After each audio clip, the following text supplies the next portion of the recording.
अस्मद्गुरुभ्यो नमः।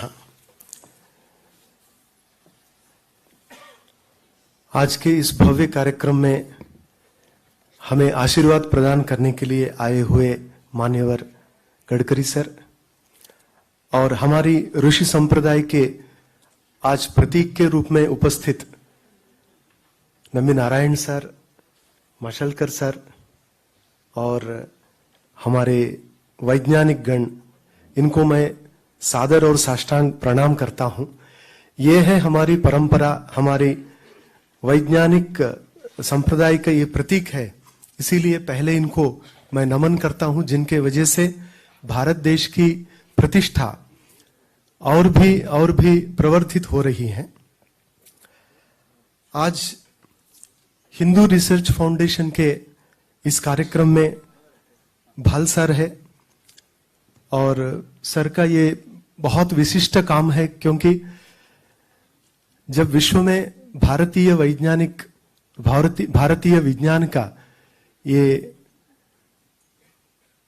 कई जगह में उसको नीचे दिखाया जा रहा है। इसके उदाहरण ईसीजी सुदर्शन जैसे बहुत सारे साइंटिस्ट भी है, मगर ऐसे स्थिति में जैसे सर ने अपने प्रास्ताविक में बताया कि इस कार्यक्रम के आयोजन के पीछे उद्देश्य क्या है, सर ने बहुत अच्छा बताया। कपिल, नागार्जुन, भरद्वाज, पतंजलि ऐसे महर्षियों का नाम सर ने लिया। ऐसे आयोजन से अनेकों को प्रेरणा मिलती है, उत्साह प्राप्त होता है। इसीलिए मैं सर को बहुत बहुत अभिवादन करना चाहता हूं। सर के वजह से ये कार्यक्रम हो पा रहा है। आज के इस कार्यक्रम में हिज होलीनेस स्वामी विज्ञानंद जी है, जो संपूर्ण जग में इस काम को बढ़ा रहे हैं और भारतीय गरिमा कैसी है ये सबके सामने उपस्थापित कर रहे हैं। तो मैं सबको प्रणाम करता हूं और मेरी कोई योग्यता नहीं है यहां बैठने का, मगर संति संतः कियंतः, तो संस्कृत में कहा जाता है कि दूसरों में छोटा भी गुण हो, वो देखकर उसके महत्व के गायन करने वाले भी रहते हैं। ऐसा मुझ में कोई एक गुण देखा होगा, तो मैं इसके लिए कृतज्ञता व्यक्त करता हूं। यह है हमारी ऋषि परंपरा। ऋषि का अर्थ बताया जाता है ऋषि ही दर्शनात्। एक दर्शन से, दर्शन दृष्टि होती है, ये दृष्टि हमारी दृष्टि से अलग होती है। इसे शास्त्र दृष्टि कहते हैं। हम साधारण पानी को पानी समझते हैं।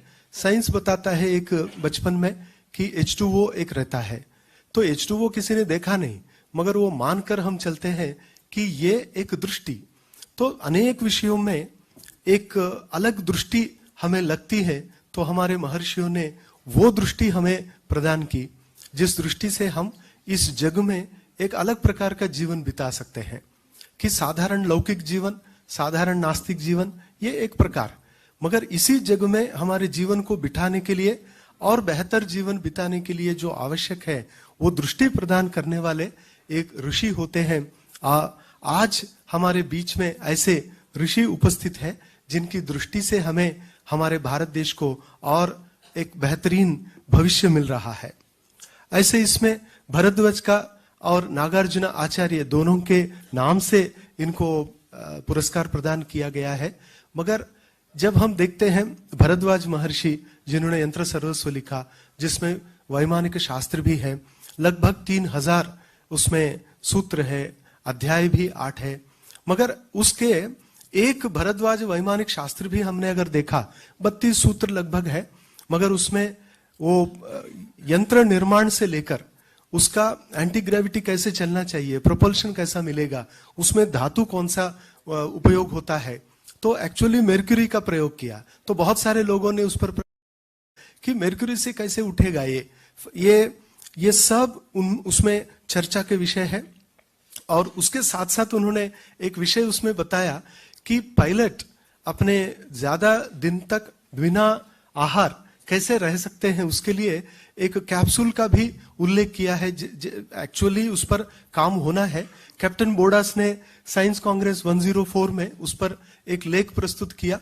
वो थोड़ा विवादास्पद भी हुआ है, क्योंकि उसमें क्लेम्स है, मगर उसका प्रोसीजर नहीं बताया गया। तो आज उसकी जरूरत है कि वो कैप्सूल अगर है तो उसका इंग्रेडिएंट्स क्या है।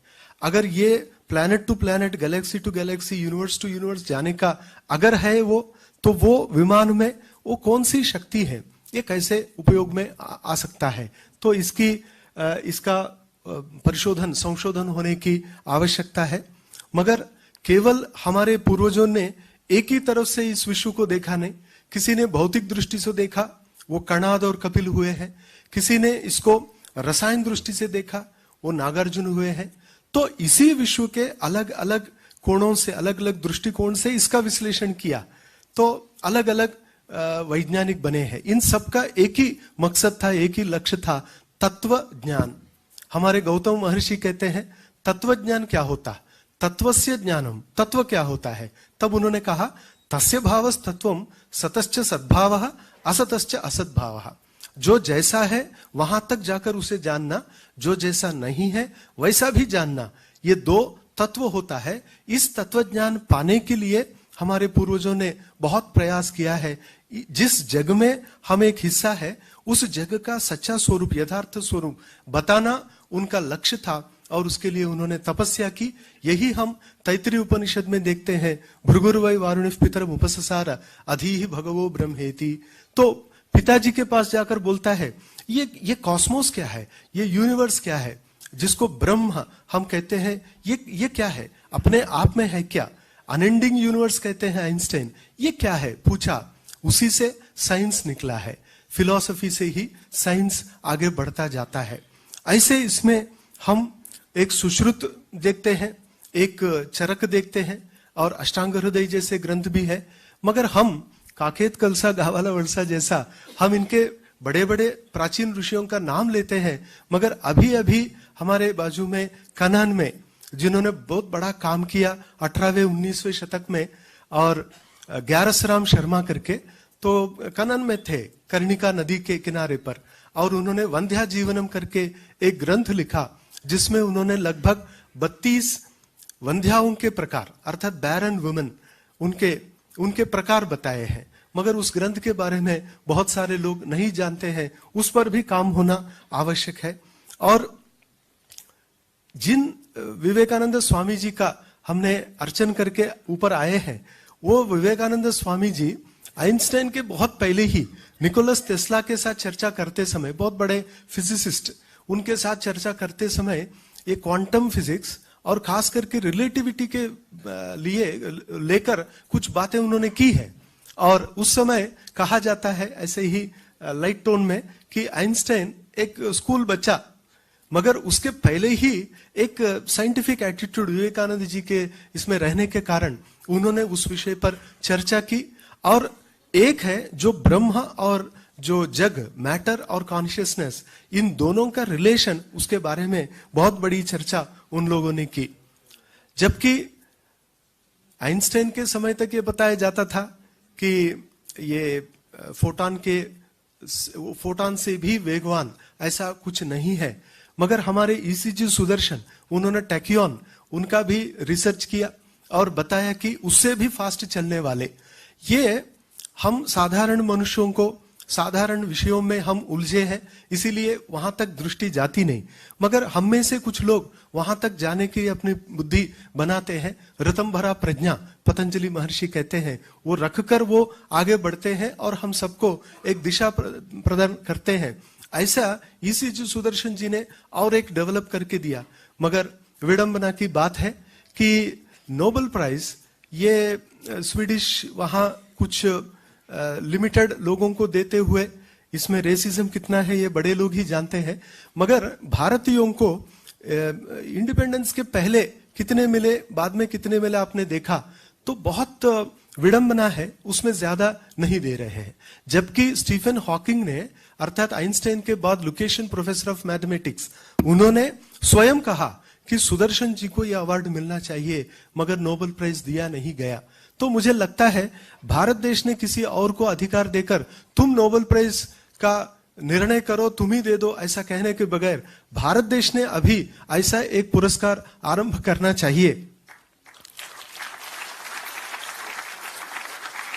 कि भारत देश ने इसमें एक पुढाकार लेना चाहिए। और हमारे साइंटिस्ट को, जो जैसे मशेलकर सर है, नंबी नारायण सर है और जैसे साइंटिस्ट हैं, तो हमारे साइंटिस्ट को किसी ने रिकॉग्नाइज करना, किसी ने बड़ा बताना, बाद में हम उनको बड़ा बताएंगे, उससे पहले हम ही बताएंगे कि जग को कि हमारा ये पुरस्कार सबसे उत्कृष्ट है। तो मैं समझता हूं कि इसी मंच के द्वारा आगे जाकर ऐसा एक पुरस्कार दिया जाएगा, शायद वर्ल्ड, पूरा जग ही उसको पहचानेगा कि ये महर्षि भरद्वाज, महर्षि नागार्जुना, उनके नाम से एक पुरस्कार दिया जाता। और ऐसे पुरस्कार के लिए फॉरेन साइंटिस्ट ने भी कॉम्पीट करना चाहिए। उनको लगना चाहिए कि नोबेल प्राइज बड़ा है तो हमारा नागार्जुना, हमारा भरद्वाज, हमारा पतंजलि पुरस्कार भी उतना ही बड़ा होगा। उसके लिए उन्होंने स्पर्धा करना चाहिए, ऐसा लगता है। अभी हमने हमारे भाग्य से एक मंजुल भार्गव सर का नाम लिया कि हम अभी हमेशा गर्व करते हैं कि हमारे भारत के संप्रदाय से गए हुए एक मंजुल भार्गव जी आज नोबेल प्राइज इक्वल मेडल, अर्थात एक फील्ड मेडल उनको प्राप्त हुआ है मैथमेटिक्स में। जब उनसे इंटरव्यू में पूछा गया तो उन्होंने कहा कि मेरा ये जो मैथमेटिकल कैलकुलेशन है, ये सब मेरे आजोबा पंजोबा जो मैथमेटिक्स के हैं वो उन्होंने मेरे घर में भास्कराचार्य इत्यादि पढ़ाए हैं, तो वो मुझे प्राप्त हुआ। और ये मैं बाहर पढ़कर नहीं लिया, भारत की ही विद्या मुझे मेरे परिवार से मिली है। और इतना बड़ा, मैं जस्ट 41-42 एज में इतना बड़ा एक पुरस्कार मैं प्राप्त कर सका। ये एक विडंबना है कि जब मंजुल भार्गव जैसे उस स्थिति को प्राप्त होकर वो बताते हैं, तब हम मानते हैं कि हमारा आर्यभट्टा, हमारा भास्कराचार्य बहुत बड़े हैं। मगर सच में उसके लिए अलग संस्था होकर उसमें अध्ययन होना चाहिए, ये एक बात है। अभी एक जो बुलियन अलजीब्रा हम कहते हैं, जॉर्ज बुल, तो उनके रिश्तेदार जॉर्ज एवरेस्ट, जिनके नाम से ये पर्वत का नाम पड़ा, तो उन्होंने यहां भारत देश में ये विद्याओं को देखकर वापस जाके अपने मिसेस को बताया। उन्होंने जॉर्ज बुल की मिसेस जॉर्ज मेरी, उनको बताया, तो उन्होंने अपने ग्रंथ में लिखा, बहुत सारे भारतीय नहीं जानते हैं कि उसमें लिखा कि George bull was inspired by the logical premises of Indian system. तो भारतीय सिस्टम में नव्य न्याय है, नव्य न्याय शास्त्र है। प्राचीन न्याय शास्त्र जब आर्गुमेंटेटिव मेथड पर जाता है, डायलेक्टिकल मेथड पर जाता है, ये नव्य न्याय ज्यादा तक सिंबॉलिक लॉजिक पे जाता है। और उस लॉजिक का स्टडी करके वहां उन्होंने बुलियन अलजेब्रा बनाया। कुछ लोग तो हाई क्लेम करते हैं कि मेंडलीव टेबल वो भी पाणिनि 14 प्रत्याहार सूत्रों पर आधारित, ऐसा भी कहने वाले हैं। तो मेरा कहना है, कोई 1% इंस्पिरेशन कहीं से लेकर डेवलप करते हैं, एक्नॉलेज नहीं करते हैं। प्रॉब्लम यह है, फॉरेनर्स कहीं एक्नॉलेज हमारे वैज्ञानिकों का नहीं करते हैं। स्टीफन हॉकिंग ने ब्रीफ हिस्ट्री ऑफ टाइम के शुरू में लिखा कि यह पृथ्वी किसी कछुए पर, वो किसी बुढ़ी के पीठ पर नहीं है, ये आकाश में है। अब हम इसको साइंस कहते हैं। जब भास्कराचार्य अपने सिद्धांत शिरोमणि में कहते हैं भूगोलः विविध शक्तिभिर धृतः नियतम आकाशे तिष्ठति, ये संस्कृत में रहने के कारण और संस्कृत बहुत सारे भारतीयों को फॉरेन लैंग्वेज होने के कारण, इंग्लिश मातृभाषा होने के कारण, तो ये समस्या है कि भास्कराचार्य ने वही बात कही। हम साइंस नहीं कहते हैं, वो ज्योतिष है, कुछ लोग पढ़ते हैं। और जब स्टीफन हॉकिंग कहते हैं, हम गर्व से कहते हैं देखो पाश्चात्यों की वैज्ञानिक दृष्टि देखो, ये हम में ये कमी है और संस्कृत को हमने अलग रखे, इसीलिए विज्ञान शास्त्र को भी हमने दूर किया। ऐसे मुझे लगता है इसको भी हमने दूर करना चाहिए। और संस्कृत अपनाने से वैज्ञानिक दृष्टि और शास्त्र को भी अपनाएंगे, तब भारत देश को एक अलग दृष्टि मिल सकती है, ऐसा मुझे लगता है। अंत में 1 मिनट में बताना चाहता हूं कि एक विचित्र बात है। आपने चंदन का स्मगलिंग सुना, डायमंड इत्यादि का स्मगलिंग सुना, गोल्ड का स्मगलिंग सुना। यह स्मगलिंग एक क्राइम है। भारत देश के बाहर या बाहर से इधर आता है तो हम इसको क्राइम समझते हैं, इसका पनिशमेंट है। मगर भारत देश के मैन्युस्क्रिप्ट्स बाहर जा रहे हैं, टेक्निकल मैन्युस्क्रिप्ट्स बाहर जा रहे हैं, कोई उस पर निगरानी नहीं है, कोई उसको कंट्रोल नहीं करता है, और ये एक स्मगलिंग के रूप में हो रहा है कि हैदराबाद जैसे शहरों में से अच्छे अच्छे manuscript, science related to chemistry, physics, ऐसे मैन्युस्क्रिप्ट को मैसूर ले जाते हैं और वहां से अलग अलग कार्गो के द्वारा देश, पाश्चात्य देशों में भेज रहे हैं और उनके आर्काइव्स में, उनके म्यूजियम्स में ये रखे जा रहे हैं। और भारत देश के ऐसे टेक्निकल साइंसेस के पुराने मैन्युस्क्रिप्ट्स गायब हो रहे हैं धीरे धीरे। पाकिस्तान में बहुत सारे मैन्युस्क्रिप्ट्स हिंदू स्टडीज पर है और संस्कृत स्टडीज पे वो गायब हो गए हैं। और भारत के अलग अलग मैन्युस्क्रिप्ट रिपोजिटरीज में जो थे वो ग्रंथ धीरे धीरे गायब हो रहे हैं। और एक समय ऐसा नहीं आना चाहिए कि हमारे पूर्वजों के बहुत सारे मैन्युस्क्रिप्ट्स हमको बाहर के देशों से परचेज करना पड़ेगा। ये स्मगलिंग को भी गवर्नमेंट ने रोकना चाहिए, ऐसे माननीय मंत्री महोदय के सामने एक निवेदन करता हूं। और आज के इस कार्यक्रम से एक नवीन इतिहास रचाया हिंदू रिसर्च फाउंडेशन को अभिनंदन करता हूं। और आज हमारे बीच में जो महर्षि तुल्य है और आज पुरस्कार भाग है, ऐसे माशेलकर सर और नम्बी नारायण सर को भी मैं नमन करता हूं। धन्यवाद।